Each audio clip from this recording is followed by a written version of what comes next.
बहुत समय पहले की बात है। घने जंगलों में निषाद जनजाति के एक राजकुमार रहते थे जिनका नाम था एकलव्य। एकलव्य के हृदय में दुनिया का सबसे महान तीरंदाज बनने की आग जल रही थी। अपनी इसी लगन के साथ वह हस्तिनापुर के सबसे बड़े गुरु द्रोणाचार्य के पास गए। गुरु द्रोण कौरवों और पांडवों के राजगुरु थे। एकलव्य ने दोनों हाथ जोड़कर कहा, हे गुरुदेव, कृपया मुझे अपना शिष्य बना लीजिए। लेकिन द्रोणाचार्य एक धर्म संकट में थे। वे राज्य के नियमों से बंधे थे कि वे केवल क्षत्रिय राजकुमारों को ही शिक्षा दे सकते हैं। और सबसे बड़ी बात, उन्होंने अर्जुन को वचन दिया था कि दुनिया में अर्जुन से बड़ा कोई धनुर्धर नहीं होगा। इसीलिए उन्होंने एकलव्य को शिक्षा देने से साफ इनकार कर दिया और उसे जंगल वापस भेज दिया।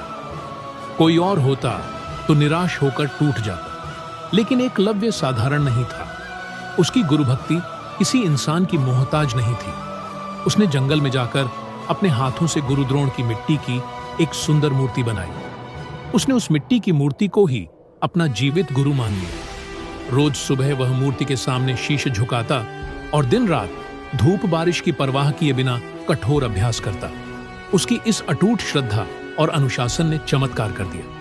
बिना किसी असली गुरु के केवल अपनी लगन से एकलव्य ने वह विद्या सीख ली जो राजकुमारों के पास भी नहीं थी। सालों बीत गए। एक दिन पांडव और कौरव राजकुमार अपने गुरु द्रोण के साथ उसी जंगल में शिकार के लिए आए। उनके साथ एक कुत्ता भी था। वह कुत्ता जंगल में भटकते हुए एकलव्य के आश्रम के पास पहुंच गया और उसे देखकर जोर जोर से भौंकने लगा। एकलव्य का ध्यान भंग हो रहा था। उसने मुड़कर अपना धनुष उठाया और एक ही पल में कई तीर ऐसे चलाए कि कुत्ते का पूरा मुंह तीरों से सिल गया।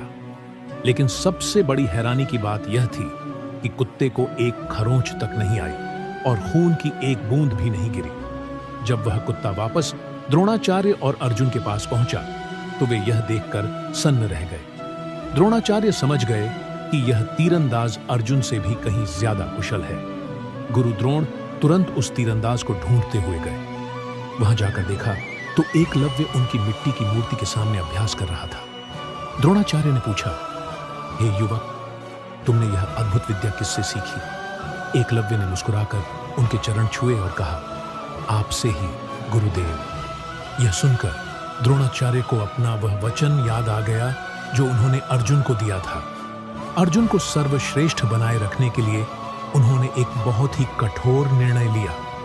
उन्होंने कहा, अगर मैं तुम्हारा गुरु हूं तो मेरी गुरु दक्षिणा कहां है? मुझे दक्षिणा में तुम्हारे दाएं हाथ का अंगूठा चाहिए। बच्चों, एक तीरंदाज के लिए उसका अंगूठा ही उसका जीवन होता है। अंगूठा कटने का मतलब था तीरंदाजी का हमेशा के लिए खत्म हो जाना। लेकिन एकलव्य के चेहरे पर कोई दुख नहीं था। उसने बिना एक पल की देरी किए अपनी तलवार निकाली, अपना अंगूठा काटा और गुरु के चरणों में रख दिया। शायद आपको लगे कि कहानी यहां खत्म हो गई और एकलव्य के साथ बहुत बड़ा अन्याय हुआ, लेकिन हिंदू धर्म का दर्शन कहता है कि कर्म अपना हिसाब जरूर चुकता करता है। एकलव्य का यह बलिदान व्यर्थ नहीं गया। युगों युगों तक उसे एक आदर्श शिष्य के रूप में अर्जुन से भी ज्यादा सम्मान मिला। लेकिन कहानी का सबसे बड़ा रहस्य यह है, महाभारत की कथाओं के अनुसार अंगूठे का वह कर्ज चुकाने के लिए अगले जन्म में एकलव्य का पुनर्जन्म राजा द्रुपद के पुत्र धृष्टद्युम्न के रूप में हुआ। जी हां, वही धृष्टद्युम्न जिसके हाथों कुरुक्षेत्र के भयानक युद्ध में गुरु द्रोणाचार्य का वध हुआ था। ऐसी ही अनोखी कहानियों के लिए दादी कथा को सब्सक्राइब करें।